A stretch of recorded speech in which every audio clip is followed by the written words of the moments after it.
Mi mamá tiró mi carta de aceptación a Columbia. Me enteré 14 años después en la boda de mi hermana, por mi tía ebria. Mi madre no lo negó, sonrió, diciendo que no habría durado un semestre. Lo que saqué de mi bolso borró su sonrisa. Mi nombre es Elena González y tengo 32 años. Hace 3 semanas, en la boda de mi hermana, mi tía Isabel se emborrachó y me dijo que mi madre, Carmen, había tirado mi carta de aceptación de Columbia hacía 14 años y que todos en la mesa ya lo sabían. Miré a mi madre al otro lado del salón de recepciones. No se inmutó. No se disculpó. Sonrió. Y luego dijo 5 palabras que deshicieron 14 años de silencio: no habrías durado un semestre. Había pasado la mitad de mi vida creyendo que no era lo suficientemente buena, que había apuntado demasiado alto y el universo me había corregido. Resultó que no fue el universo. Fue mi madre, un buzón y un bote de basura. Lo que saqué de mi bolso esa noche hizo desaparecer la sonrisa. Ahora, déjame llevarte de vuelta a 2012, la primavera en que se suponía que debía irme a Nueva York. Último año de preparatoria, Rie Montic, una escuela lo suficientemente pequeña como para que tu promedio fuera asunto de todos. El mío era 3,9. Trabajaba los viernes y sábados por la noche en la pizzería de Miguel por $6 la hora más propinas, y ahorraba cada centavo porque sabía que nadie estaba ahorrando nada para mí. Mi madre, Carmen, tenía un sistema. Estaba Sofía, mi hermana menor, de 14 años en ese momento, y estaba yo. Sofía recibía clases de violonchelo. Sofía tenía un tutor privado para el SAT. Sofía tenía una consejera universitaria que cobraba $200 la hora y venía a nuestra casa con carpetas con códigos de colores. Yo recibí una pila de folletos de colegios comunitarios dejados en mi cama una tarde sin decir una palabra. No discutí. Simplemente solicité la admisión a Columbia a sus espaldas. Escribí mi ensayo en la biblioteca pública después de mis turnos en la pizzería de Miguel. Pagué la tarifa de solicitud con dinero de propinas, $63 en billetes arrugados de 5 y 1 metidos en un sobre. No se lo dije a mi madre porque ya sabía lo que diría. Lo había dicho 100 veces de 100 maneras diferentes: eres el tipo de chica que se queda cerca, Elena. Eso no es un insulto. ¿Así eres tú? Lo decía como si estuviera describiendo el clima, como si estuviera leyendo un dato en la parte trasera de una caja de cereal. El caso es que casi le creí, casi. Pero algo terco en mí, algo que ella no había logrado eliminar, llenó esos formularios de solicitud y depositó ese sobre en el buzón de correos de la Ruta 9, donde ella no podría interceptarlo. Tampoco se lo dije a Sofía. No porque no confiara en ella. Tenía 14 años. Todavía pensaba que mamá era justa. Y Carmen tenía su propia frase para la diferencia entre nosotras. Se lo decía a los parientes en Acción de Gracias, en la iglesia, en el supermercado: Sofía tiene potencial. Elena tiene estabilidad. ¿Estabilidad? Como si fuera un mueble. Abril de 2012. Todos los días después de la escuela, revisaba el buzón antes de entrar. Todos los días estaba vacío o lleno de cosas dirigidas a Carmen González. Carmen González. Carmen González. Nuestro buzón estaba al final del camino de entrada, una cosa verde oxidada con una bandera que nunca se mantenía erguida. Mi madre llegaba a casa de su trabajo en la oficina del distrito escolar a las 3:15. Yo me bajaba del autobús a las 3:40. 25 minutos. Era toda la ventaja que necesitaba. En ese momento no lo sabía. Solo sabía que la carta nunca llegó. Una tarde, me senté a la mesa de la cocina y le pregunté sin rodeos: ¿llegó algo de Columbia? Apenas levantó la vista del folleto de supermercado. No llegó nada. Lo siento, cariño. Quizás sea lo mejor. Subí y lloré en mi almohada con la puerta cerrada. Ella no vino a verme. La oí abajo hablando por teléfono, la puerta de su dormitorio cerrándose con un clic, su voz baja y rápida. En ese momento, pensé que estaba hablando con una amiga. No volví a pensarlo en 14 años. A la mañana siguiente, una pila de folletos de colegios comunitarios recién impresos estaban en el mostrador de la cocina junto a mi tazón de cereal. Colegio Comunitario Tri-County, Instituto Técnico Riemont Valley. Portadas brillantes, estudiantes sonrientes, tarifas de matrícula circuladas con bolígrafo rojo. Los había impreso la noche anterior. Mientras yo lloraba arriba, ella estaba en la computadora imprimiendo mi plan de respaldo. Me matriculé en Tri-County ese agosto.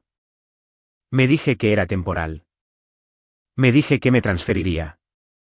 Y por un tiempo, me lo seguí diciendo hasta que la voz se hizo más y más suave, y finalmente me detuve. No luché. No llamé para preguntar. Tenía 18 años y mi madre me dijo que no era suficiente. Y le creí. Permítanme comprimir 14 años en lo que realmente se sintieron. Una subida larga y lenta por una escalera que alguien te dijo que era un callejón sin salida. Tri-County durante 2 años. Me transferí a Penn State Harrisburg. Me gradué con un título en gestión de proyectos y $38,000 en préstamos estudiantiles. Conseguí un trabajo como asistente administrativa en una empresa de construcción de tamaño mediano. Respondía teléfonos, archivaba permisos, aprendí a leer planos porque nadie me dijo que no podía. A los 26, era coordinadora de proyectos. A los 29, gerente de proyectos. A los 31, gerente senior de proyectos supervisando construcciones residenciales valoradas entre 3 y 4 millones cada una. Compré una pequeña casa con patio a 15 minutos de donde crecí. Pagué mi propia hipoteca. Corté mi propio césped. Y cada vez que alcanzaba un hito, cada aumento, cada ascenso, cada cierre, mi madre encontraba la manera de replantearlo. Eso está bien, Elena.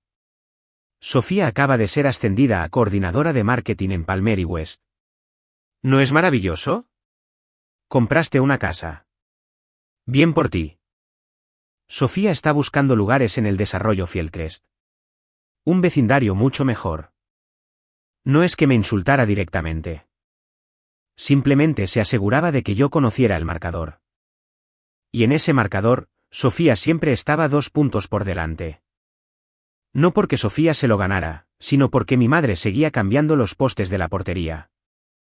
No resentía a Sofía. Era mi hermana pequeña. Ella trabajaba duro a su manera. Lo que resentía era a mí misma por no ser suficiente, por no haber entrado en Columbia. Por ser el tipo de chica que se queda cerca. Esa creencia se asentó en mi pecho como una piedra durante 14 años. Y luego, hace 6 meses, algo cambió, pero ya llegaré a eso. Sofía me llamó un martes de marzo. Se iba a casar. Mateo Ramírez, un buen tipo, trabajaba en ventas farmacéuticas, sonreía demasiado, pero de verdad. Me quería como dama de honor. No dama de honor principal, dije, medio en broma. Mamá se encarga de la mayor parte de la planificación, así que ella misma se asignó ese papel. Por supuesto que sí. Dije que sí porque quería a Sofía.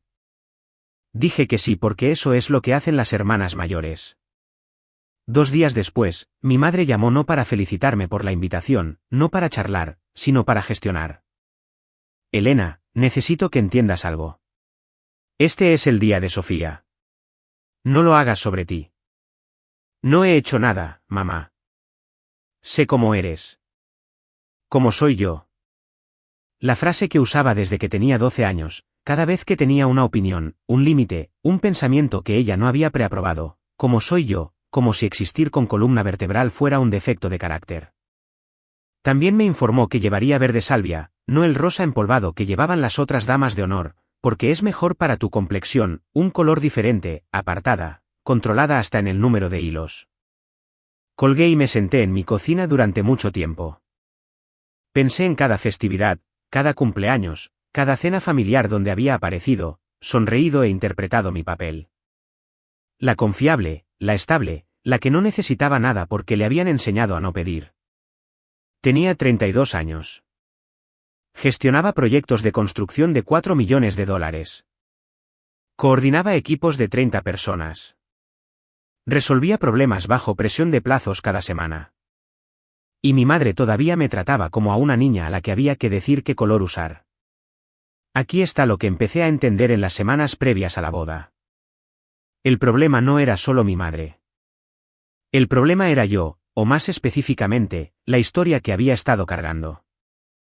Acababa de ser ascendida a gerente senior de proyectos.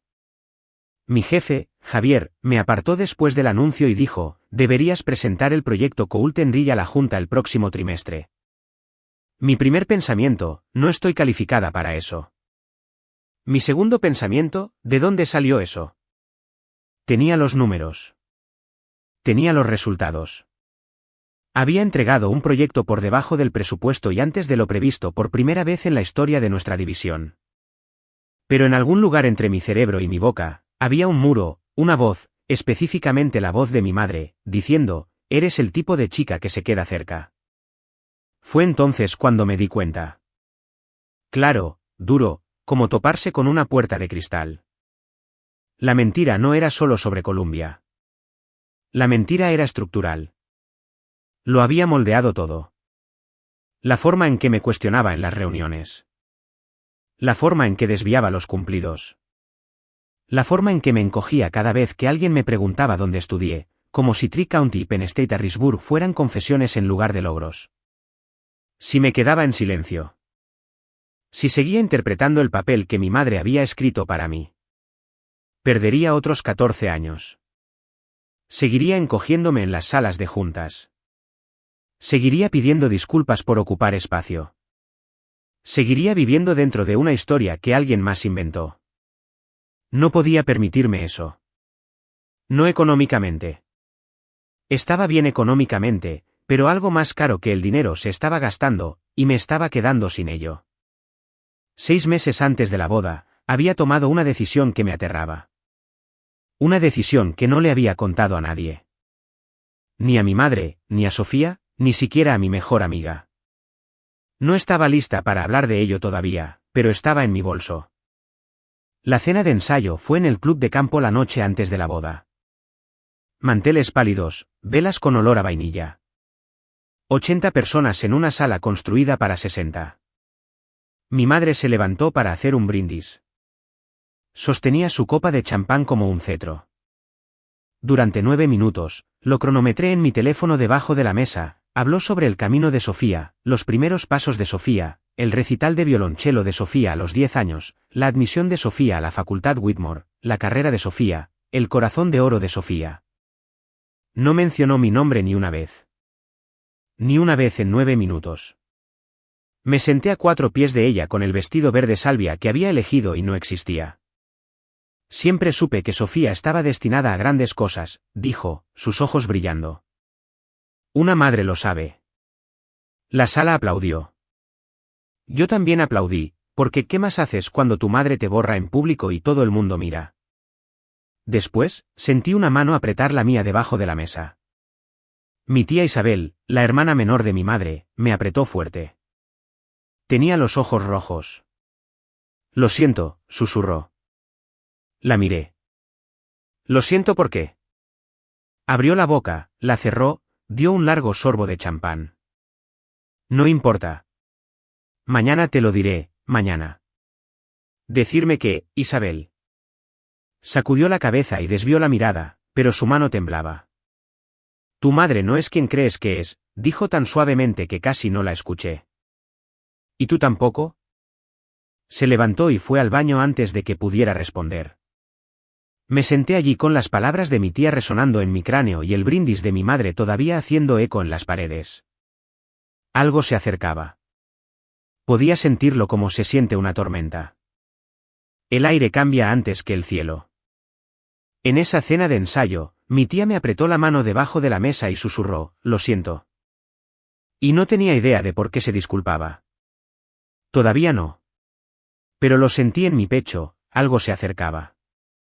Si alguna vez te has sentado en una mesa familiar y has sentido que todos sabían algo excepto tú, déjame un comentario y dímelo porque necesito saber que no soy la única.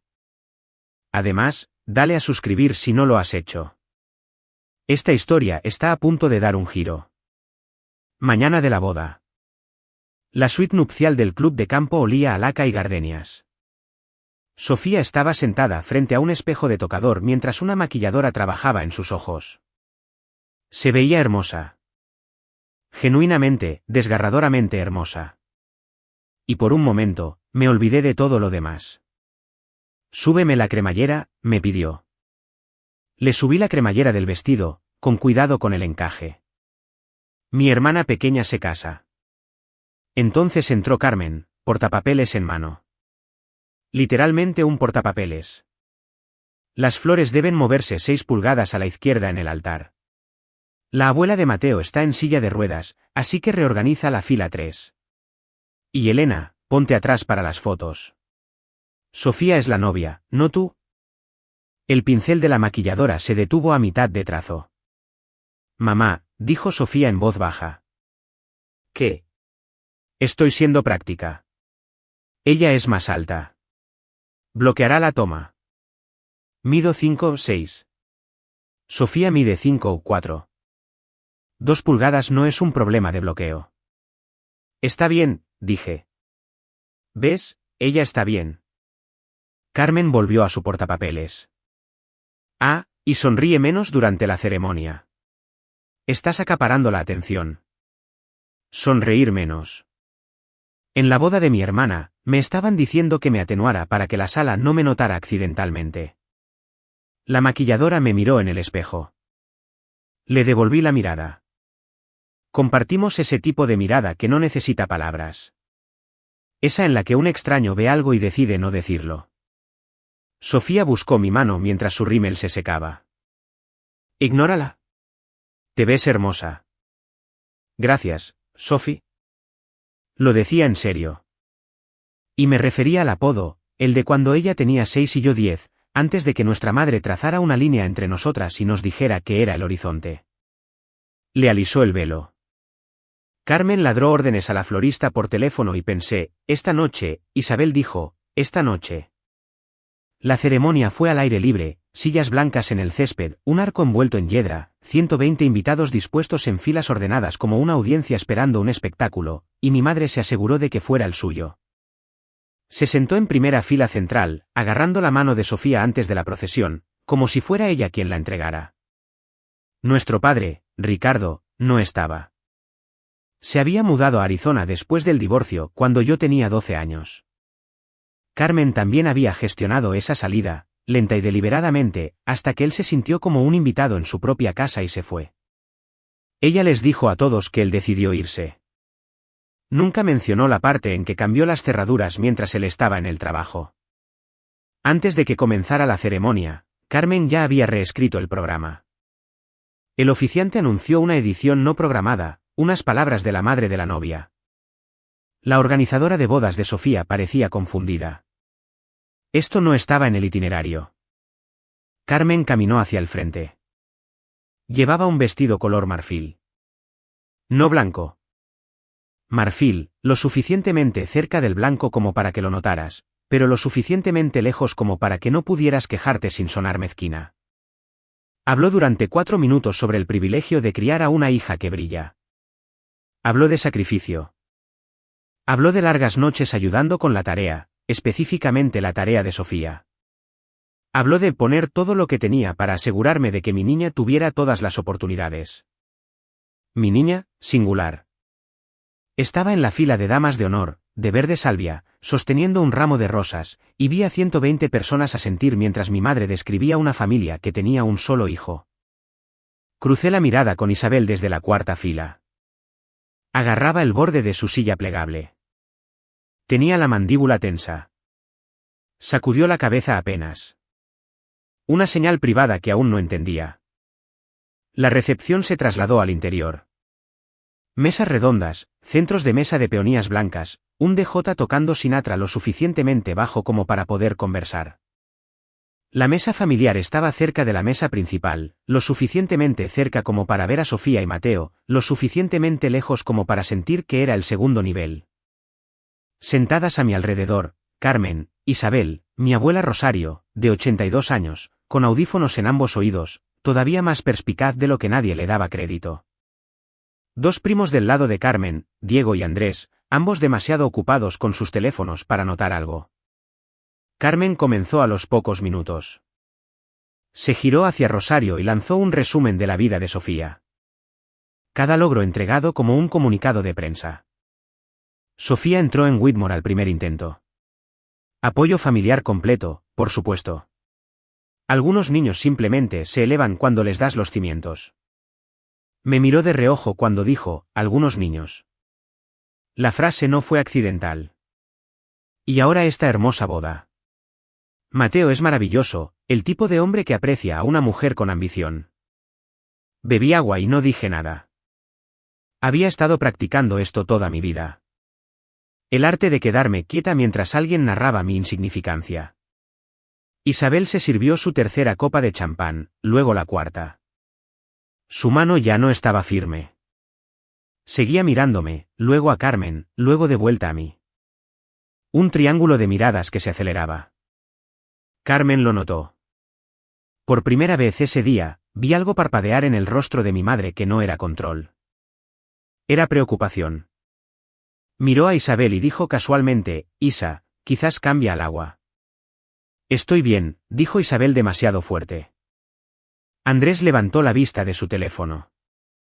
Rosario inclinó su oído bueno hacia Isabel. Algo se estaba gestando en esa mesa, silencioso y presurizado, como una tubería a punto de ceder. Un primo de Mateo de la mesa de al lado se inclinó, entonces, Elena, ¿qué haces estos días? Sofía habla de ti todo el tiempo. Antes de que pudiera responder, Carmen interrumpió, ella hace trabajo de oficina. Está bien. No todos están hechos para la vía rápida. La mesa quedó en silencio. Incluso Diego levantó la vista. Dejé mi vaso de agua. Mi mano estaba firme. Mi voz no era fuerte. Gestiono proyectos de construcción de $4 millones, mamá. Creo que estoy en una vía. Carmen agitó la mano. ¿Sabes a lo que me refiero? Sofía está en marketing en Palmer y West. Un campo muy competitivo. Mucha presión. Sonrió al primo. Elena es más bien una persona, detrás de escena. Detrás de escena como si fuera una tramoyista en la vida de otra persona. Rosario, mi abuela, que había estado callada toda la noche, de quien todos asumían que no seguía completamente la conversación, dejó su tenedor. Carmen, cállate. Dos palabras, pronunciadas como un martillo. Carmen parpadeó. Perdón. ¿Me oíste? Cállate. Era la primera vez en mi memoria que alguien de nuestra familia le decía a Carmen que se detuviera. Rosario siempre había sido gentil. Voz suave, opiniones suaves, el tipo de abuela que enviaba tarjetas con billetes de $5 y nunca tomaba partido. Pero ahora miraba a Carmen con una expresión que nunca antes había visto. Cansada, no de la noche, sino de años. Carmen se recuperó rápido. Rió, palmeó la mano de Rosario y dijo, mamá, solo estoy siendo honesta. Pero la mesa se sentía diferente. Diego estaba observando. Andrés había dejado su teléfono. La copa de champán de Isabel estaba vacía de nuevo y sus mejillas estaban sonrojadas. Debajo del mantel, sentí mi bolso contra mi tobillo. Había algo dentro, algo que no había planeado mostrar a nadie esa noche. Eso estaba a punto de cambiar. 6 meses antes de la boda, estaba sentada en mi coche en un estacionamiento de Bagua comiendo un sándwich de pavo y revisando mi teléfono durante el almuerzo cuando un artículo me detuvo a mitad del bocado. Escuela de Estudios Generales de la Universidad de Columbia, el camino de la Ivy League para estudiantes no tradicionales. Lo leí 2 veces, luego 3 veces, luego dejé el sándwich y lo leí una 4ª vez. Estudios Generales, un título real de Columbia, no un certificado, no un curso de extensión, un título universitario completo de una universidad de la Ivy League. Diseñado específicamente para estudiantes que habían tomado un camino no tradicional, gente que había trabajado primero, gente que había ido a un colegio comunitario, gente mayor, experimentada, probada en batalla, gente como yo. Me senté en ese estacionamiento durante 45 minutos. Mi descanso para el almuerzo era de 30. Iba a llegar tarde y no me importaba. Esa noche, comencé la solicitud. A las 2 de la mañana, en la mesa de la cocina, la pantalla del portátil brillando en la oscuridad. Escribí mi ensayo de una sola vez. Sin esquema, sin estrategia, solo la verdad, tengo 32 años. Trabajo en gestión de la construcción. Nunca dejé de querer esto. No se lo dije a mi madre. No se lo dije a Sofía. No se lo dije a nadie porque la última vez que había querido algo con tanta intensidad, me lo habían quitado. Y no iba a darle a nadie la oportunidad de hacerme cambiar de opinión. 2 semanas antes de la boda, llegó la carta, de admisión continua, un sobre grueso con el escudo azul de Columbia en la esquina. Lo abrí en mi coche. El mismo estacionamiento de Bagua, diferente estación. Y leí la primera línea y lloré tan fuerte que no pude ver la segunda. Doblé la carta, la metí en mi cartera y la llevé conmigo todos los días. Había planeado decírselo a Isabel en la boda. Era la única persona en la que confiaba con algo tan frágil. No tenía idea de que la carta estaba a punto de convertirse en algo completamente diferente. La noche antes de la boda, después de la cena de ensayo, después del tributo de 9 minutos de Carmen a su única hija, Isabel me llevó al pasillo del hotel. Olía a champán y a arrepentimiento. Necesito decirte algo, dijo.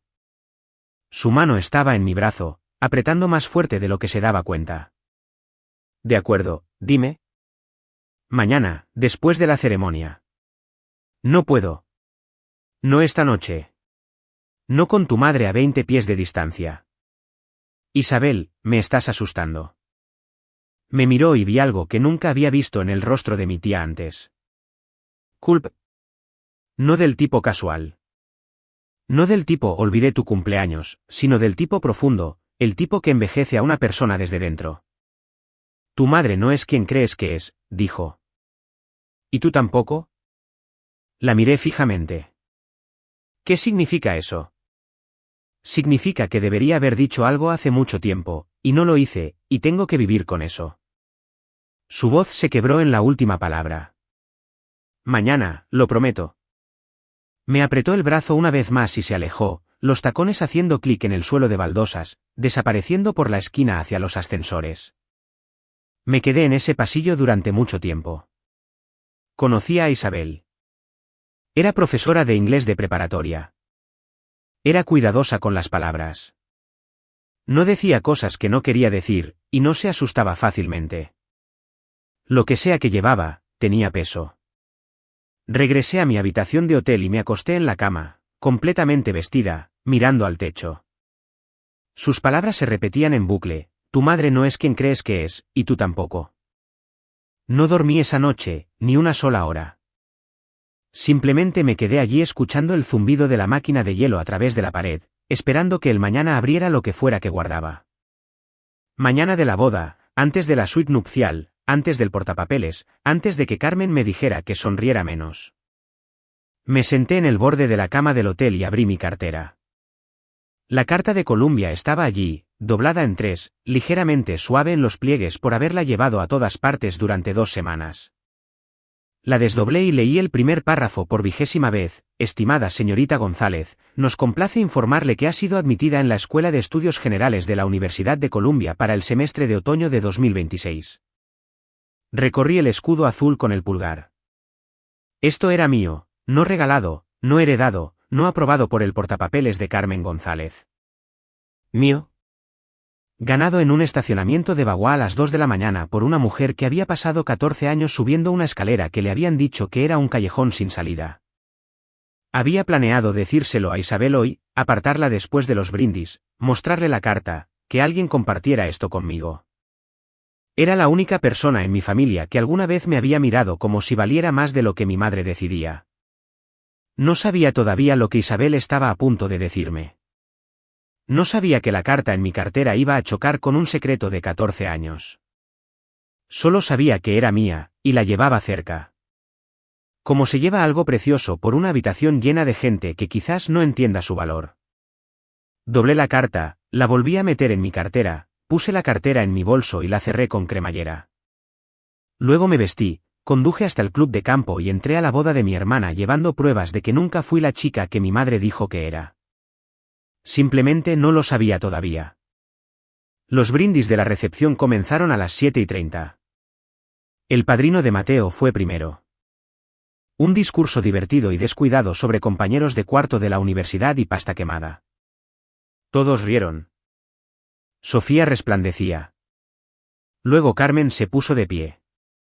Se había cambiado a un atuendo diferente para la recepción. Una chaqueta color crema sobre una blusa de seda, perlas en el cuello. Tomó el micrófono del DJ como si lo hubiera estado esperando todo el día. Probablemente sí. Ser madre, comenzó, es el trabajo más difícil del mundo, especialmente cuando lo haces sola. Hizo una pausa para el efecto. Era buena en las pausas. Durante 6 minutos, le contó a la sala sobre su camino, el divorcio, el sacrificio, las noches pasadas en la mesa de la cocina ayudando con la tarea, los fines de semana conduciendo a recitales y competiciones, las solicitudes que había revisado, los ensayos que había editado. Cada ejemplo era sobre Sofía. Cada uno. Puse todo mi empeño en dar lo mejor a mis hijas, dijo. Y el plural sonó como una formalidad, una palabra que incluyó para que nadie pudiera acusarla de olvidar. Luego miró a Sofía y sus ojos se llenaron de lágrimas. Lágrimas reales o una actuación tan practicada que no importaba. Sofía, eres mi mayor logro. Me miró directamente cuando lo dijo. Me sostuvo la mirada durante 2 segundos completos. El tiempo suficiente para que sintiera el puñal. El tiempo suficiente para que la mujer de la mesa de al lado se inclinara hacia su esposo y susurrara, ella tiene 2 hijas, ¿verdad? La sala aplaudió. Yo también aplaudí. Mis manos se movieron automáticamente, como habían sido entrenadas para moverse durante 32 años, aplaudiendo la versión de mi madre de nuestra familia, aquella en la que yo era una nota a pie de página. Algunos niños nacen para brillar, dijo Carmen, aún con el micrófono. Otros nacen para observar. Se sentó. El DJ volvió a poner Sinatra, y Isabel buscó la botella de champán. Empujé mi silla hacia atrás y salí del salón de recepciones, por el pasillo alfombrado, pasé los baños, por una puerta lateral al estacionamiento. Me paré junto a un contenedor de basura detrás del club de campo y presioné las palmas de mis manos contra la pared de ladrillos y respiré. Otros nacen para observar. Lo había dicho en un micrófono frente a 120 personas en la boda de su otra hija. Quería irme. Quería subirme a mi coche y conducir de vuelta a mi casa y cerrar la puerta con llave y no volver a sentarme en esa mesa nunca más. Quería terminar con todo, pero podía verlo. La versión de esta noche donde me iba. Mi madre en el brunch a la mañana siguiente, sacudiendo la cabeza con tristeza, Elena se fue temprano. Siempre ha estado celosa de Sofía. Intenté incluirla, pero ella lo hizo sobre sí misma. Ya sabes cómo es ella. Si me iba, ella ganaba. Reescribiría la historia antes de que yo llegara a la autopista. Y pensé en Sofía, mi hermana, mi verdadera hermana. No el trofeo de Carmen, no la niña de oro, sino la chica que me subió la cremallera del vestido de graduación y me dejó mensajes de voz en mi cumpleaños que empezaban con, hola, caca. Sofía no hizo esto. Sofía no merecía que su boda fuera la noche en que su hermana se marchara. Volví a entrar. Me senté. Isabel me agarró la mano debajo de la mesa en el segundo en que regresé. Su agarre era feroz. No puedo seguir con esto, dijo. Su voz estaba espesa por el champán y algo más duro. El sonido de una decisión que se tomaba. No después de lo que acaba de decir. ¿Guardar qué? Isabel miró a Carmen, quien estaba aceptando cumplidos por su discurso, y luego de vuelta a mí. ¿La verdad? Carmen se reclinó en su silla, alisando su servilleta. La esposa de un primo le decía que el discurso había sido muy conmovedor. Carmen decía, bueno, simplemente hablé desde el corazón. La voz de Isabel cortó la mesa como un cristal que se quiebra. Sabes que tu mamá escondió esa carta, ¿verdad? Todo se detuvo. Los tenedores se quedaron en pausa. Las copas de champán se congelaron a mitad de levantar. Diego levantó la vista. Andrés se giró.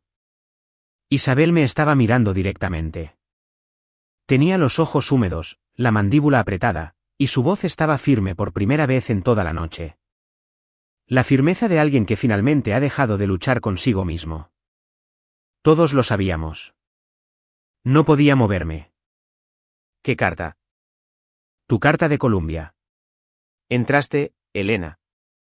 Entraste a Columbia. La sacó del buzón y la tiró. La mesa quedó en silencio.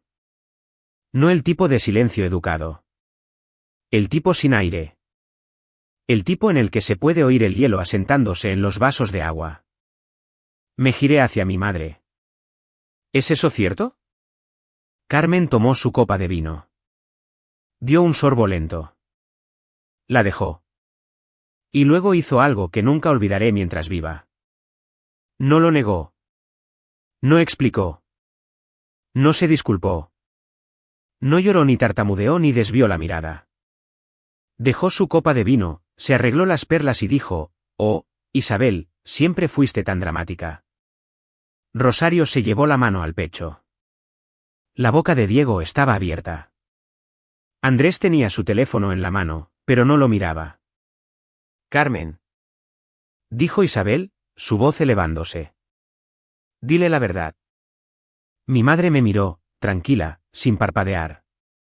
La misma cara que había puesto cuando me dijo que no había llegado nada por correo. Fue hace 14 años, dijo. Déjalo ir. No lo dejé ir. Tiraste mi carta de aceptación de Columbia. Dije claramente. Sin temblor, sin lágrimas. Necesitaba que las palabras llegaran a cada oído en esa mesa, y lo hicieron. Carmen me miró como siempre me miraba, midiendo, calculando, decidiendo cuánta realidad permitiría en la sala. Y luego sonrió: no habrías durado un semestre. Las palabras golpearon la mesa como una bofetada.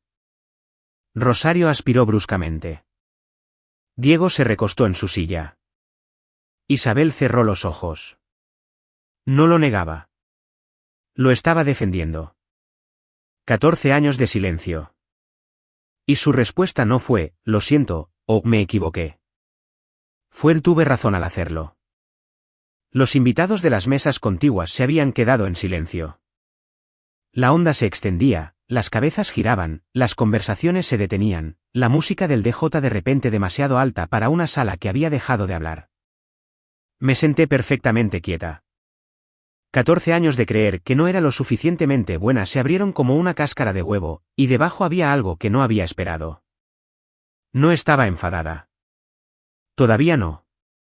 Eso vendría después, en mi coche a las 2 de la mañana en la autopista de vuelta a casa. En ese momento, estaba clara, más clara de lo que había estado en toda mi vida. Porque mi madre acababa de confirmar lo que había estado huyendo desde que tenía 18 años. Yo era lo suficientemente buena. Columbia había dicho que sí. El universo no me había corregido. Mi madre sí, y yo tenía algo en mi bolso que ella no sabía. Metí la mano, abrí la cremallera del bolso, sentí el papel doblado entre mis dedos, los suaves pliegues, su peso, el escudo azul que había repasado con mi pulgar 100 veces. Lo saqué, y fue entonces cuando la sonrisa desapareció. Ella sonrió. Mi madre me miró a los ojos, admitió que destruyó mi futuro, y sonrió. 14 años de creer que no era lo suficientemente buena, y fue una mentira que construyó a propósito. Ahora mismo, si esta historia te resuena de alguna manera, necesito que le des al botón de me gusta porque lo que saqué de mi bolso a continuación es la parte que he estado esperando contarte. Quédate conmigo. Coloqué el sobre la mesa entre mi vaso de agua y el vino de mi madre. Universidad de Columbia, el escudo azul, la dirección en West 116ª Street. Peso oficial, papel oficial. Apliqué a la Escuela de Estudios Generales de Columbia hace 6 meses, dije. Mi voz estaba tranquila, como se pone cuando estoy dirigiendo una reunión en obra y la entrega de concreto lleva 4 horas de retraso y todos están en pánico excepto yo, sola con mi propio esfuerzo y mi propio dinero. Desdoblé la carta y la puse plana, y entré. La mesa no respiraba. La mano de Rosario se movió de su pecho a su boca. Isabel estaba llorando, no las lágrimas descuidadas de champán de antes, sino unas lágrimas silenciosas y tranquilas que corrían por su rostro sin hacer ruido. Diego se inclinó para leer el encabezado de la carta. Andrés tomó su teléfono y lo dejó de nuevo como si no supiera qué hacer con sus manos. ¿Y Carmen? Carmen se quedó mirando la carta. La sonrisa había desaparecido. No lentamente, no por etapas. Desapareció como si alguien hubiera apagado una luz detrás de su rostro. Sus ojos se movieron del escudo al texto a mi nombre impreso en la primera línea. Y la observé procesar lo único que se había pasado 14 años asegurándose de que no ocurriera. No sabía que me robaste mi primera oportunidad, mamá. Mantuve mis ojos en ella. Apliqué porque lo quería, no por ti. A pesar de ti. Ella no dijo nada. Sus dedos se crisparon contra el mantel. Me dijiste que no duraría un semestre, dije. Tomé la carta, la sostuve para que pudiera ver el sello. Columbia no está de acuerdo. La mujer de la mesa de al lado, la que había susurrado, ella tiene 2 hijas, ¿verdad?, se llevó la servilleta a la boca. Carmen aún no había hablado. Carmen se recuperó como siempre lo hacía, cambiando el enfoque. Se enderezó. Se alisó la chaqueta y desplegó su arma más antigua: estás arruinando la boda de tu hermana. Su voz era controlada, pero ahora había un tono cortante. El sonido de una mujer que está acostumbrada a dirigir el barco y de repente lo siente girar. Esto es exactamente porque yo. Tú arruinaste este momento, mamá, no yo. No levanté la voz. No lo necesitaba. Tú elegiste sonreír. Esto es un asunto familiar privado. Miró alrededor de la mesa, a los primos, a Rosario, a Isabel, buscando un aliado, sin encontrar ninguno. No, Carmen. La voz de Isabel era áspera pero clara.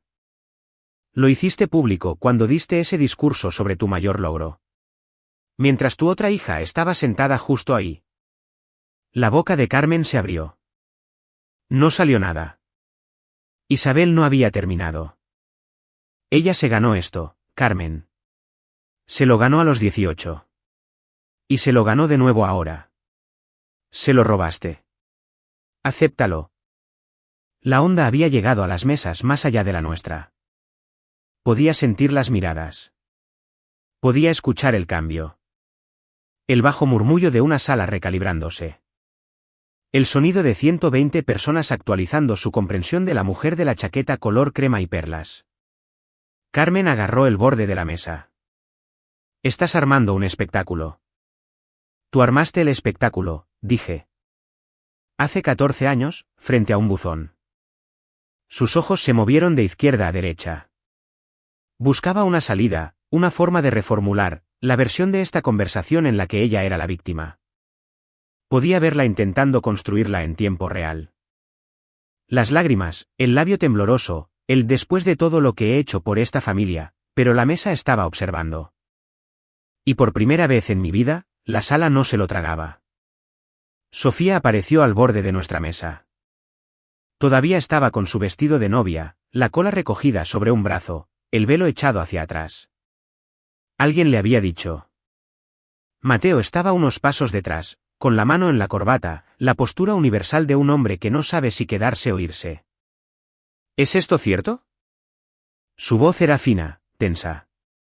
Mamá, tiraste su carta. Carmen buscó el brazo de Sofía.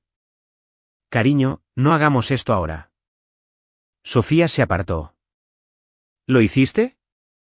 Hice lo que era mejor para esta familia. La respuesta cayó mal, y Carmen lo supo. Pude verlo en la forma en que parpadeó. Demasiado rápido. Recalculando. Sofía se giró hacia mí. ¿Entraste en Columbia a los 18? Asentí. Ella me dijo que ni siquiera aplicaste. La voz de Sofía se quebró. Dijo que nunca quisiste ir a la universidad. Dijo que estabas feliz de quedarte local. Dejé que eso se asentara. Dejé que Sofía escuchara el eco de la mentira de nuestra madre en su propia boca y sintiera cómo sonaba. No estaba feliz, dije en voz baja. Simplemente no sabía que había otra opción. Sofía se cubrió la boca con la mano. El encaje de su manga temblaba. No lo sabía, Elena. Te juro que no lo sabía. Me puse de pie y abracé a mi hermana. Estaba temblando. Su velo me rozó la barbilla. Sé que no lo sabías, dije. Lo sé. Por encima del hombro de Sofía, vi a Mateo asentirme una vez. Un gesto pequeño y firme de un hombre que acababa de ver a su nueva suegra desmoronarse en su propia boda y que elegía ponerse del lado correcto. Sofía se soltó, se secó los ojos y se giró hacia Carmen. ¿Sobre qué más mentiste? Carmen no respondió. Carmen se puso de pie. Recogió su bolso de mano, una pequeña cosa color crema que combinaba con su chaqueta. Porque incluso en crisis, Carmen González coordinaba. Me voy. Todos han tomado su decisión. Lo dijo como si fuera ella la agraviada, como si fuera la protagonista saliendo de una habitación ingrata. Ya había hecho esto antes. Amenazar con irse como si fuera un castigo. Entrenar a la familia para que entrara en pánico ante la idea de su ausencia. La voz de Rosario la detuvo. Siéntate, Carmen. Mi abuela, de 82 años, 5 pies de altura, audífonos en ambos oídos. Había sido gentil toda su vida. Tarjetas de cumpleaños con billetes de $5, llamadas telefónicas que comenzaban con ¿cómo está mi niña? Las manos más suaves de cualquier habitación. No era gentil ahora. Siéntate y escucha a tu hija. Carmen se congeló con su bolso de mano en una mano y su dignidad en la otra. Miró a Rosario como un adolescente mira a un padre que ha encontrado el boletín de notas oculto. Sobresaltada, acorralada, sin argumentos. Se sentó. La mesa estaba en silencio. La sala a nuestro alrededor se había despejado. Algunos invitados se habían dirigido a la pista de baile. Otros observaban desde la distancia. Copas de champán sostenidas como escudos. Pero nuestra mesa era el centro de gravedad ahora, y todos en ella lo sabían. No grité. No enumeré quejas. No lloré. No estoy pidiendo una disculpa, dije. Dejé de necesitar una hace mucho tiempo. Carmen levantó la vista. Solo necesito que sepas que no me detuviste, mamá. Doblé la carta de Columbia y la volví a meter en mi cartera. Me retrasaste. Dejé que la palabra se asentara. Retrasada, no destruida, no derrotada. Retrasada.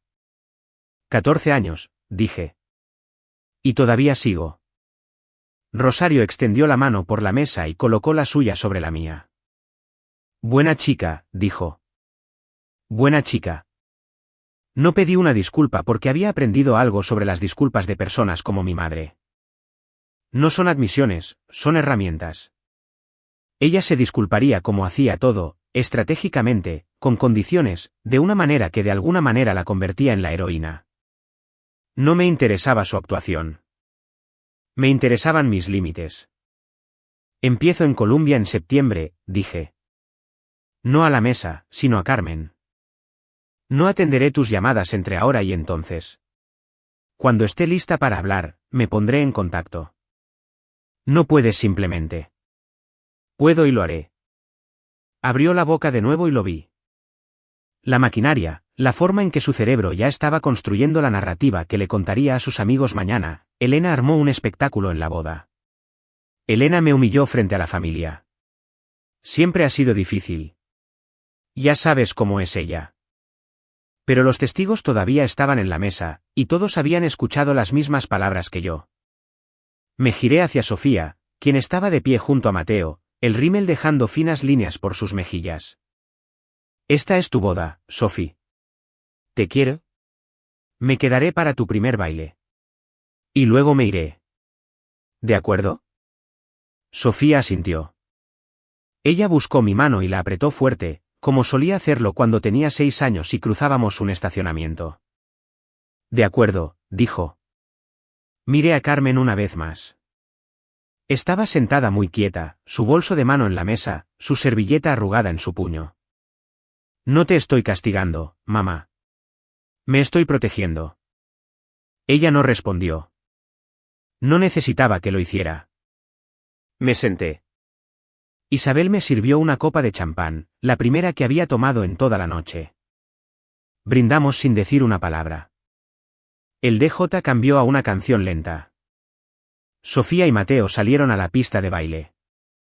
El primer baile fue Atlas de Etta James. A Sofía siempre le había encantado esa canción. Solía ponerla en su habitación con un altavoz portátil cuando tenía 16 años, cantando en un cepillo de pelo. Viéndola balancearse con Mateo bajo las luces de guirnalda, recordé a la chica que solía colarse en mi habitación a medianoche para preguntar si a los chicos alguna vez le gustaban. Me quedé al borde de la pista de baile, mi champán intacto.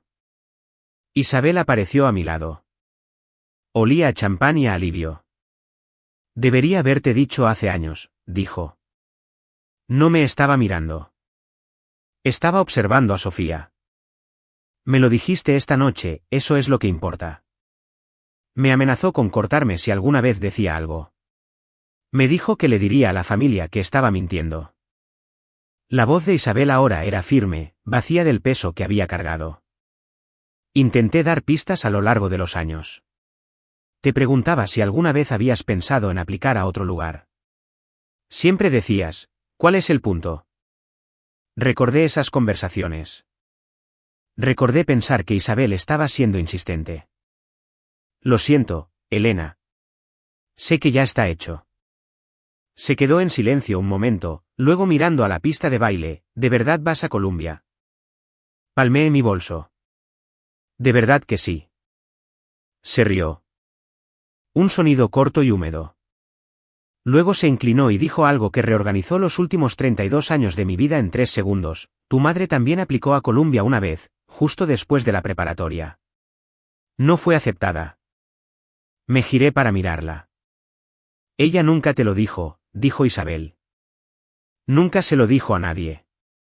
Pero yo encontré la carta de rechazo en su armario cuando éramos adolescentes. La quemó. Y luego fingió que nunca había querido ir. Miré al otro lado de la sala, a Carmen. Estaba sentada sola en la mesa familiar, mirando el centro de mesa. Por primera vez, no vi a una villana. Vi una herida. Abracé a Sofía al borde de la pista de baile. Me abrazó más tiempo de lo necesario. Siento lo de esta noche, dije. No te atrevas a disculparte. Se apartó y me miró con una expresión que nunca había visto antes. No admiración exactamente. Reconocimiento. Entraste a Columbia 2 veces. Sonreí. Sí. Veise brillante. Me arregló el cuello. Un gesto tan tierno que casi me rompe. Y llámame cuando llegues. Prometí que lo haría. Encontré mi abrigo, mi bolso, mis llaves. Caminé por el vestíbulo, pasé el libro de visitas y las fotos de compromiso enmarcadas, pasé el puesto del ballet y las luces de guirnalda que aún parpadeaban en el porche. El aire de octubre me golpeó la cara, y lo respiré hasta que me dolieron los pulmones.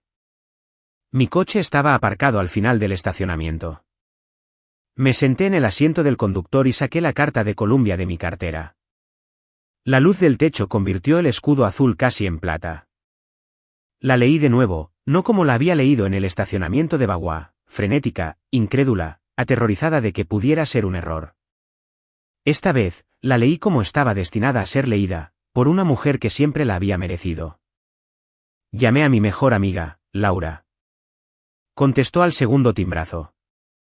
Tengo mi respuesta, dije. ¿Qué pregunta? Todas ellas. Encendí el coche. El club de campo se encogió en mi espejo retrovisor, las luces de la recepción aún brillaban detrás de las cortinas. En algún lugar adentro, mi madre estaba sentada sola. En algún lugar adentro, mi hermana estaba bailando. Me incorporé a la carretera del condado y conduje hacia el este, hacia casa, hacia septiembre. Pero las consecuencias, apenas comenzaban. Las consecuencias no explotaron. Se filtraron. En 48 horas, la historia había viajado por cada rama del árbol genealógico. No porque yo la contara. No llamé a nadie. Isabel le contó a Rosario todos los detalles esa noche, y Rosario, que había pasado 82 años en silencio, Tomó su teléfono a la mañana siguiente y llamó a cada hermano, sobrina y sobrino que pudo contactar.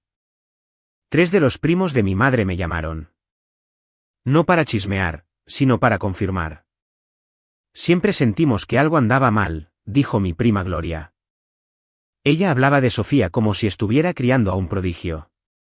Hablaba de ti como si fueras una inquilina. Mi tío Francisco, tu abuela está furiosa. Dijo que nunca se había sentido tan avergonzada de uno de sus hijos. Mi madre me llamó 11 veces en 3 días. No contesté ni una sola vez. Sus mensajes de texto contaban toda la historia de su colapso interno. Lunes, llámame. Necesitamos hablar de esto como adultos. Martes, estás siendo infantil, Elena. Miércoles por la mañana, bien. Les diré a todos que inventaste esto. Miércoles por la tarde, después de que Rosario ya había hecho sus llamadas, silencio. No volvió a enviar mensajes. La consecuencia medible, Carmen fue retirada del comité de planificación para la reunión anual de Navidad de la familia, un papel que había ocupado durante 30 años. La tía Gloria se hizo cargo. Nadie votó. Nadie lo anunció. El chat grupal simplemente se creó sin el número de Carmen. Y cuando ella se enteró, llamó a Rosario. Rosario le dijo, le mentiste a tu hija durante 14 años, Carmen. Puedes quedarte fuera esta vez. No fue exiliada. No fue desheredada. Fue reposicionada. Movida del centro al margen, el mismo lugar en el que me había mantenido toda mi vida. La simetría no se me escapó. Sofía llamó 5 días después de la boda. Su voz era como si hubiera estado hablando durante horas o llorando durante días. Probablemente ambas cosas. Sigo pensando en todas las veces que mamá nos comparó, dijo. Y simplemente lo acepté. Nunca pregunté por qué no te fuiste a estudiar fuera. Ni siquiera lo pensé. Tenías 14 años cuando pasó, Sophie. No lo sabías. Ahora tengo 28. Debería haber preguntado. Hablamos durante 2 horas. Fue la conversación más larga que habíamos tenido. La primera en la que nada fue editado, nada fue suavizado, nada fue canalizado a través de la versión de los acontecimientos de nuestra madre. Sofía me contó cosas que yo no sabía. Que Carmen le había dicho que yo no había aplicado a ninguna universidad de 4 años. Que Carmen había dicho, yo estaba contenta con una vida sencilla. Que cada vez que Sofía lograba algo, Carmen lo enmarcaba como evidencia de la superioridad de Sofía en lugar del esfuerzo de Sofía, convirtiendo sus logros en armas contra mí sin el consentimiento de Sofía. Yo era su trofeo, dijo Sofía. Pensé que era su hija, pero era su trofeo. Eres su hija, dije. Simplemente no eres la única. Hizo la pregunta que yo había estado esperando, ¿de verdad vas a Columbia? La orientación es en agosto. Se quedó en silencio. Luego mamá también me llamó. Dijo que la atacaste en la boda. Le dije que eso no fue lo que pasó. ¿Qué dijo ella? Me colgó. Dejé que eso se asentara. Carmen estaba perdiendo a la hija de oro. No porque Sofía me eligiera a mí en lugar de a ella, sino porque Sofía estaba eligiendo la verdad por encima de la historia. Te quiero, Caca, dijo Sofía antes de colgar. Yo también te quiero, Sophie. Era la primera vez en años que las palabras no se sentían complicadas. Agosto, Mornings y Dates, las puertas de la Universidad de Columbia. Me paré en la acera frente al Erne Hall con un cordón alrededor del cuello y una bolsa de tela llena de materiales de orientación, rodeada de gente con la mitad de mi edad y el doble de mi certeza. Un chico a mi lado, quizás de 19 años, estaba haciendo una videollamada con sus padres, mostrándoles el campus. Su madre lloraba. Su padre le daba un pulgar arriba. Guardé mi teléfono. La orientación de estudios generales fue separada. Nos reunimos en una sala de seminarios. 32 adultos con 32 razones diferentes para estar allí. Un oficial naval retirado, una madre soltera de 3 hijos, un tipo que había pasado una década como cocinero de línea y decidió que quería enseñar historia. Una mujer de mi edad que había sido higienista dental y una mañana se despertó y pensó, no era la mayor. No era la más inusual. Estaba por primera vez en mi vida adulta exactamente donde se suponía que debía estar. El asesor académico se paró al frente y dijo algo que se asentó en mi pecho y se quedó allí: perteneces aquí. Por eso te admitimos. 7 palabras. 14 años tarde, pero justo a tiempo. Pensé en mi madre, en la mesa de la cocina en 2012 y los folletos del colegio comunitario junto a mi tazón de cereal. En las palabras que debió haber dicho, que pudo haber dicho si hubiera sido la madre que necesitaba en lugar de la que tuve: perteneces aquí. Por eso te admitimos.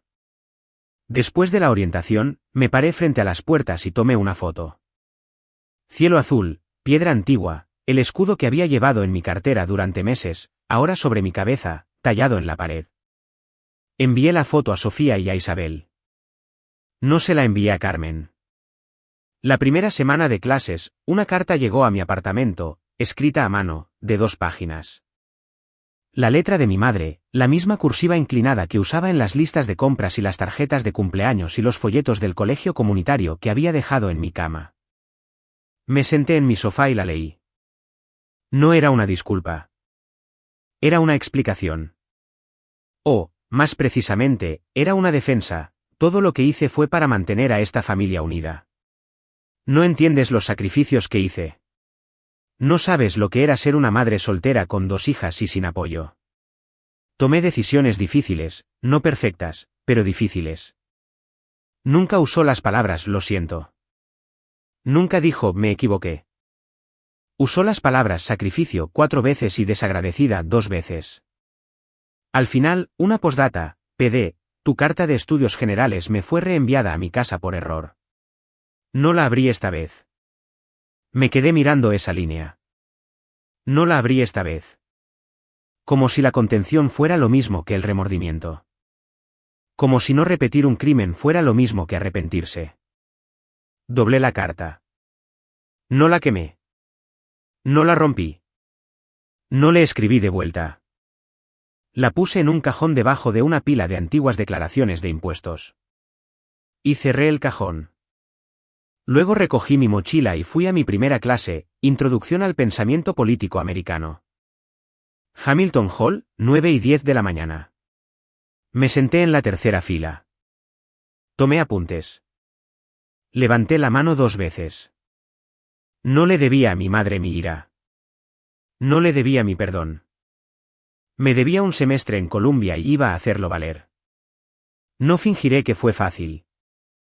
Tenía 32 años, trabajaba a tiempo parcial como gerente de proyectos de forma remota mientras llevaba una carga académica completa. Estudiaba en el metro. Almorzaba en la biblioteca. Rechacé happy hours y viajes de fin de semana y cada invitación que comenzaba con solo por esta vez. El programa de estudios generales fue diseñado para personas como yo, adultos que se habían ganado su regreso, que entendían el valor de un asiento en el aula porque habían pasado años fuera de ella. Mis compañeros de clase eran veteranos, padres, personas que cambiaron de carrera, inmigrantes, personas que no daban por sentada ni una sola clase. Al final del semestre, revisé mis calificaciones en línea a las 11 de la noche sentada en la misma cocina donde una vez había completado la solicitud de Tri-County. GPA 3.7. Lista de honor del decano. Lo leí 3 veces. Luego cerré mi portátil y me senté allí en la oscuridad, dejando que se asentara. Dijo que no duraría un semestre. Entré en la lista de honor del decano. Envié una foto del informe de calificaciones a Sofía. Me respondió en 30 segundos: estoy tan orgullosa de ti, caca. Todo en mayúsculas. 3 signos de exclamación. Una serie de emojis que no pude descifrar completamente pero que entendí a la perfección. Isabel envió flores al día siguiente. La tarjeta decía: 14 años tarde, pero justo a tiempo. Puse las flores en la mesa de mi cocina. La misma mesa, la misma cocina, pero todo lo demás diferente. Mi madre no llamó. No envió mensajes. No envió una tarjeta. Le dije que me pondría en contacto cuando estuviera lista, y ella no había puesto a prueba el límite. Si eso era respeto o terquedad, no podía decirlo. Con Carmen, siempre habían parecido lo mismo. Todavía no estaba lista. Quizás no lo esté por mucho tiempo, pero estaba exactamente donde se suponía que debía estar. Después de que terminó el semestre, le escribí un correo electrónico a mi madre, no un mensaje de texto, no una llamada telefónica, un correo electrónico, porque necesitaba la distancia y lo necesitaba por escrito. Mamá, estoy dispuesta a tener una relación contigo, pero comienza con honestidad, no con excusas, no con, hice lo que era mejor, no con, no entiendes mis sacrificios. Me quitaste algo. Tomaste mi carta de aceptación. La tiraste. Y me dijiste que no era lo suficientemente buena.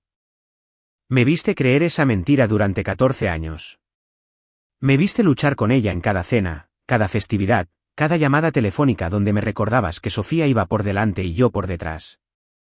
Cuando puedas decir eso, realmente decirlo sin convertirlo en un discurso sobre ti misma, responderé tus llamadas.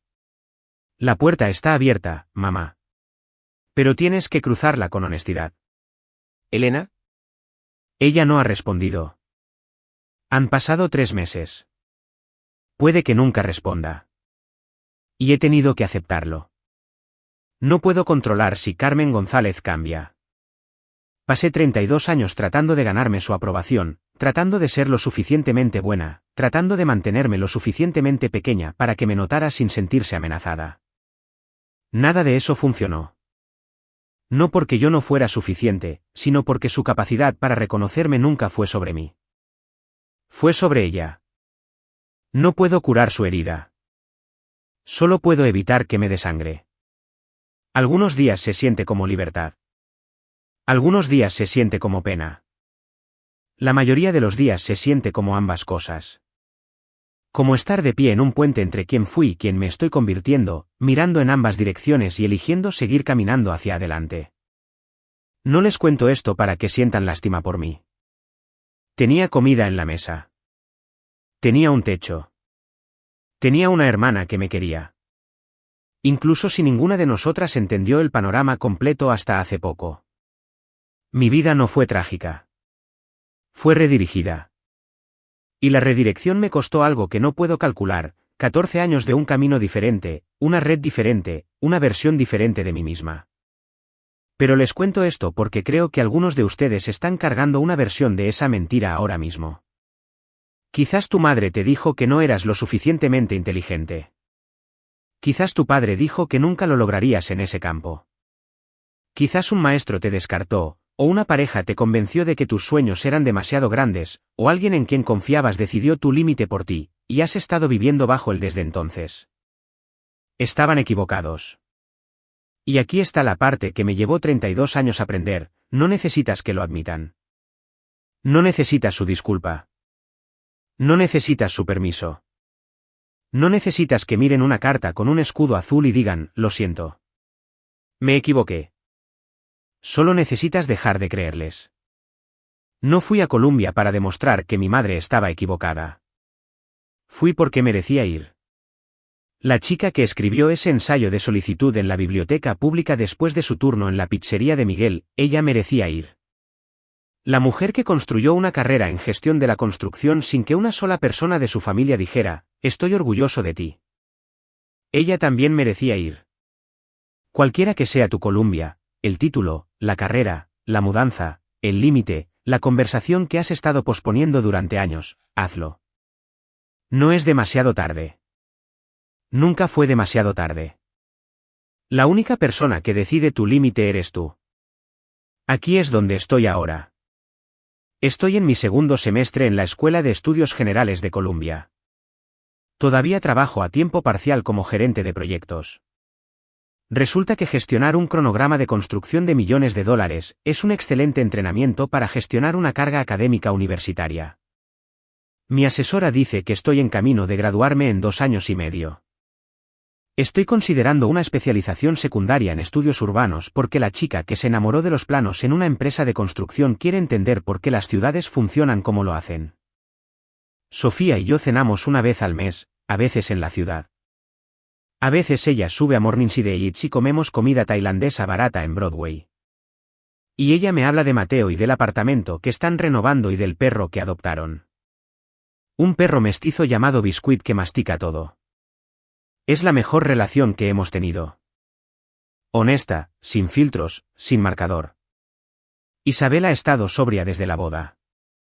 Dice que dejó de beber la mañana después de que algo se desbloqueó cuando el secreto salió a la luz. Me envía un mensaje de texto todos los lunes, vea por ello esta semana. Respondo con un pulgar arriba y un emoji de café. Es lo nuestro. ¿Y Carmen? Mi madre no se ha disculpado. No ha respondido. No ha llamado.